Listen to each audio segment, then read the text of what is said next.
Welcome to the Living the Dream podcast with Curveball. If you believe, you can achieve.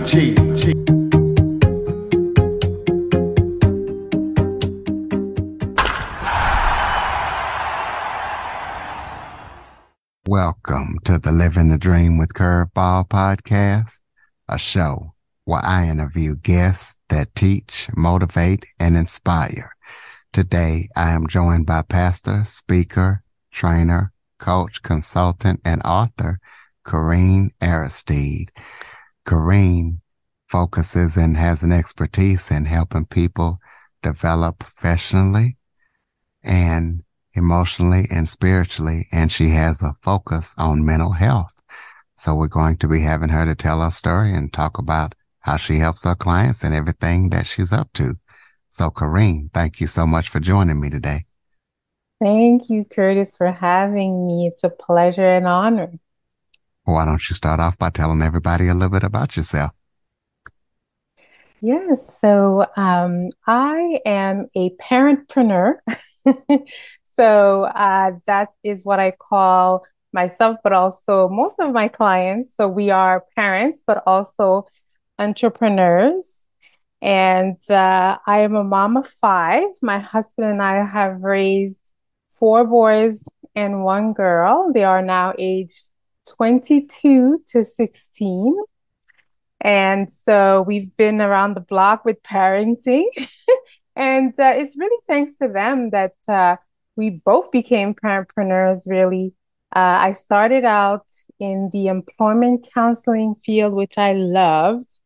And when I was pregnant with my second child, we moved cities and I couldn't get a job for the life of me because I was pregnant. And that's how I kind of reluctantly became a stay-at-home mom. But at the same time, I discovered my tribe. So this underground world of women, doing their professional work and as well as raising children. And I realized that this is what I was meant to be.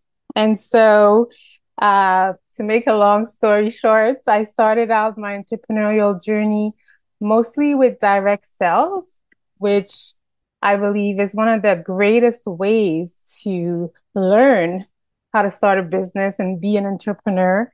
And also the personal development that comes with that is amazing.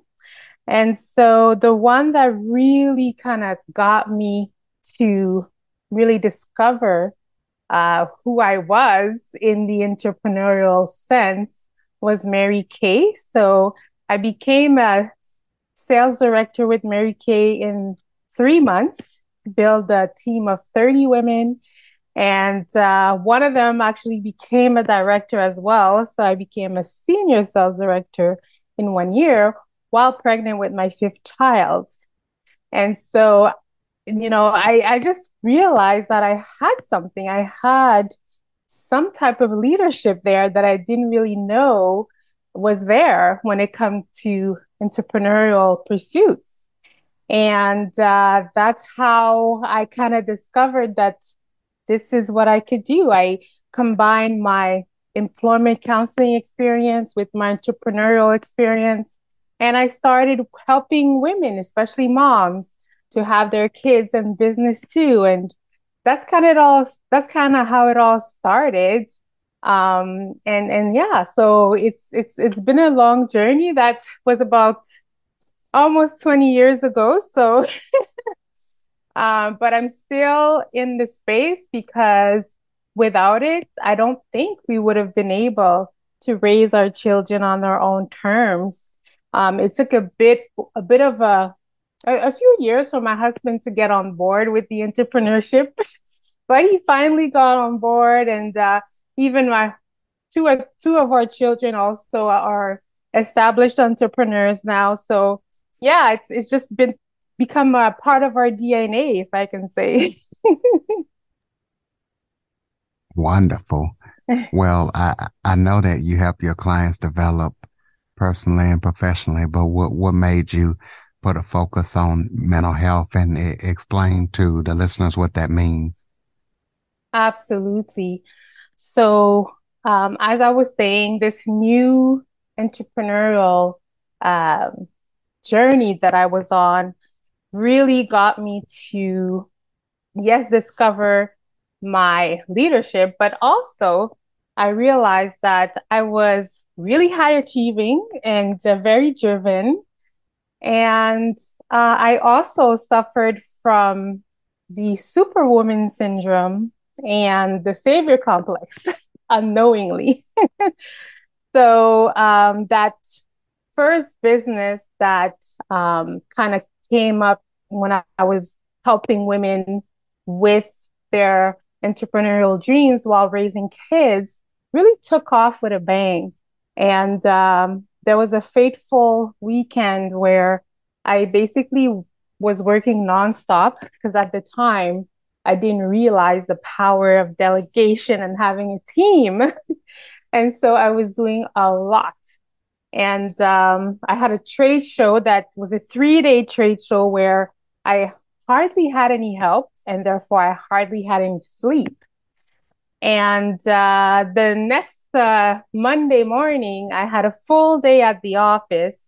And so I basically didn't realize that I was burnt. So that was my first introduction to burnout. But what really stopped me in my track is when I had a car accident that day. So when I was coming back from the office, full day at work with, the full weekend also under my belt with very little sleep. Till this day, I'm not sure what happened, but I think I blacked out and I ended up crashing into an apartment right next to where we were living. And so my car basically crashed into the apartment window. So I almost died. And it is a miracle that I'm still here today. And this experience really brought me to understand the importance of the soul because when I got out of that, the first thing that came to my mind was, I should have died. I wish I had died. And, looking back now, it was definitely a crucial path that brought me to where I am today. It was kind of the beginning of that journey of realizing the importance of self-care, the importance of making sure that the motivation behind your work, especially when you're a high achiever, is really healthy. Because I realized through that experience that, there was something driving me to prove myself and really work myself to death. And, after a lot of physiotherapy and counseling and prayer, I actually recovered. And the fact is that I really didn't get to the root of the problem because as soon as I got better, I fell back into my old ways, kind of like an addict, who doesn't realize, the situation and kind of gets back into the same old ways. And I crashed again a few years later, but this time it was mentally and emotionally and also physically as well, because I had some physical symptoms that prevented me from functioning. One of those was extremely horrific ulcers that really just got me bedridden for a while. And so that last experience really brought me to understand that all of this that I went through wasn't just for me, but for others as well. And this is how I made the decision to not only do what I knew to do, but also to go deeper and go to the source of the issue. And by seeing a professional, a psychologist, to really get at the root of what was going on. And this work that I was privileged to do with this psychologist really brought me to fall in love, with everything that has to do with mental health and the science of the soul. And so went back to school, did a BA in psychology with a minor in neuroscience and mental health. And yeah, the rest is history. I started just incorporating all of these principles in my coaching practice. So just making sure that not only the person understands the value of who they are and what it is that they're meant to bring to the world, but at the same time, not sacrificing themselves for the work that they do, even when they're passionate about it. What is something that people seem to misunderstand when it comes to mental health? A lot of the times, people have an understanding that it is for someone else. So sometimes people have trouble seeing the signs before it's too late for them. So it's a there's something about being able to have some prevention work before things get to a place where you're not able to function anymore. And so understanding the signs and preventing some of the things that could lead to a mental health issue is really crucial. And a lot of the times people have misunderstand that mental health does not equal mental illness. And so that's where the taboo comes in, because they don't really understand that mental health is really a well-being. So everybody has mental health. And so it's a question of being able to function well and contribute well to society. And so a lot of the times people don't want to get the help or don't think they need the help because of the fact that they're usually think that they're able to handle some things on their own until it's too late. Then they are forced to get the help. Well, in 2019, you were recognized as one of the top 100 Black women to watch in Canada. So tell us about that and how that came about. Yes, so there's an organization in Canada that recognizes women that are influencing their city and their community. And so in 2019, especially, I was doing a lot of work when it comes to sharing my story, sharing what the preventative work that I was doing with people regarding taking care of themselves and choosing themselves. And because sometimes people think that choosing yourself is selfish, not realizing that when you choose yourself, you're actually taking care of that resource that is able to then help others. And so a lot of what I was doing in the community was really educating people on realizing their worth and realizing that taking care of themselves is actually being of service to society. Talk about how a person can tell when they are actually successful in business as well as in life. Yes, so that's a really good question. I think that um, success has to be defined according to your values, according to what is important to you, and not what is being maybe pushed or suggested in society or even by others that we look at and maybe find that, they're successful to a certain standard. So getting back to a place where we're able to really know who we are and what is important to us. I talk a lot about plagiarism.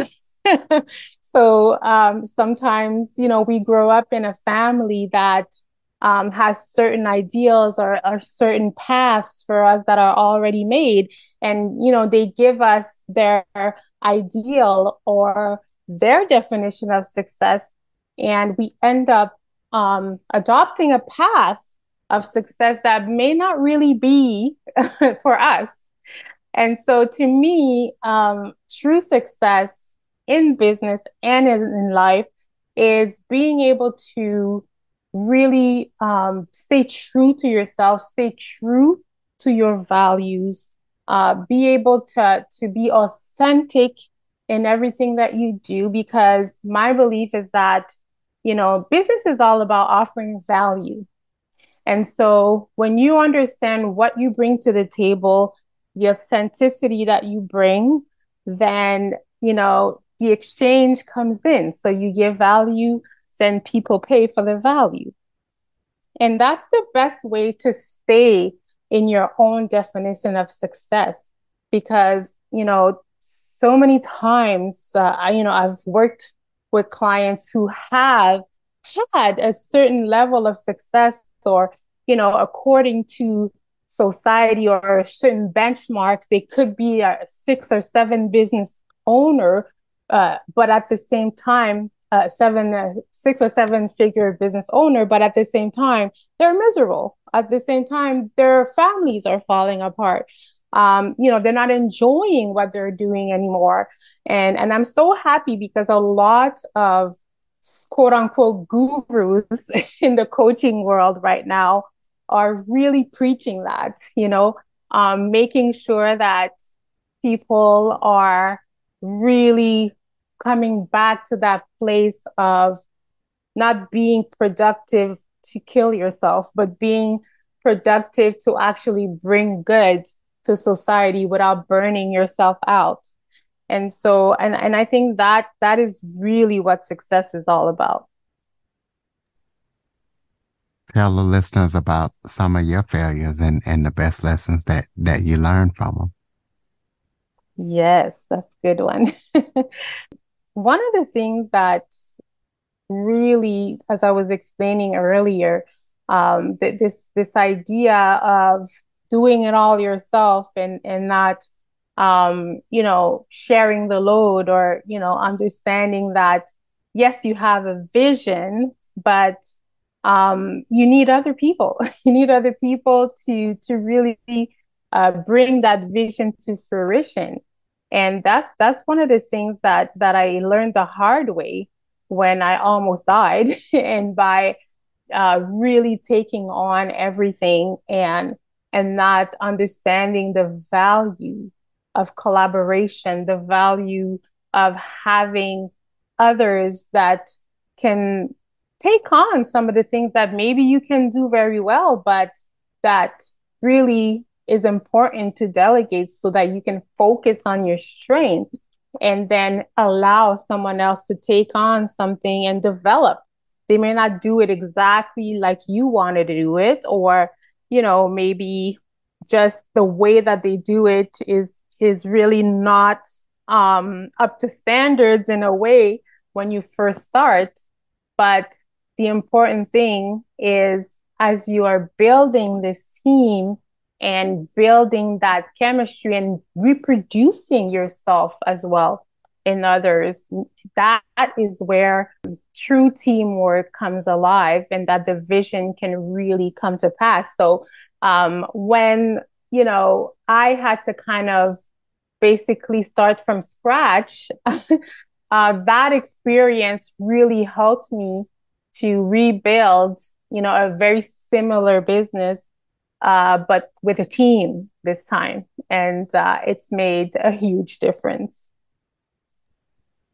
So tell us something interesting about yourself that people wouldn't know just by looking at you. That's a good one. Well, I gave birth to twins, boy-girl twins, back in 2004, and it was in a little apartment downtown Toronto. So yeah, I had a home birth, twin home birth, which is really interesting in and of itself because there was about five midwives that were there with us in that tiny little apartment that my brother had at the time. That people always get a kick out of that one. Oh, okay. Well, congratulations on that. You're Thank you. also an author, so tell the listeners about your books, what they can expect when they read them, and where they can get them. Yeah, so my book is a very small book. I just wanted to start to get it out there. I'm actually writing my second book right now as well. So the first book is called Dare to Rise: Transformational Reflections to Know Your Vision. And so it's a 21-day journey, and it's really meant to help people incorporate some time for themselves every single day to take care of them, to take care of what I call their internal environment. So, in just a few minutes a day, you get to do some reflections to help you with your personal growth. So, if someone is very well versed in personal development and personal growth already, they will surely get a few nuggets out of that. But for someone who's just starting out, it's great because it really gives you enough to kind of dip your toe into it and start doing some internal work that will make a huge difference in your life as you continue to practice some of the principles that are in these reflections. Okay, so besides that second book, what other upcoming projects are you working on that people need to know about? Yes, so definitely at the moment, I'm focused on that book for sure. So if I can talk a little bit about it, so the idea of the book is to help people that are either dealing with some mental health struggles or people that are helping others with their mental health struggles. So, mental health professionals, or also people that are looking to better their personal growth. And so, the idea is really to help understand how to navigate and how to manage your mental health according to your personality style. And so I am a certified DISC provider. So if anyone does not know about the DISC model of human behavior, it's an amazing model to help understand yourself, help understand others, and as well how to have better relationships and build better teams. And so I use this model in a lot of my work. And yeah, so this book is a labor of love, but it did require for me to kind of shave off a lot of my other pursuits in order to dive in and finish this book. But one thing that I am also doing is speaking, and so that area is not hasn't changed, hasn't stopped, and will continue.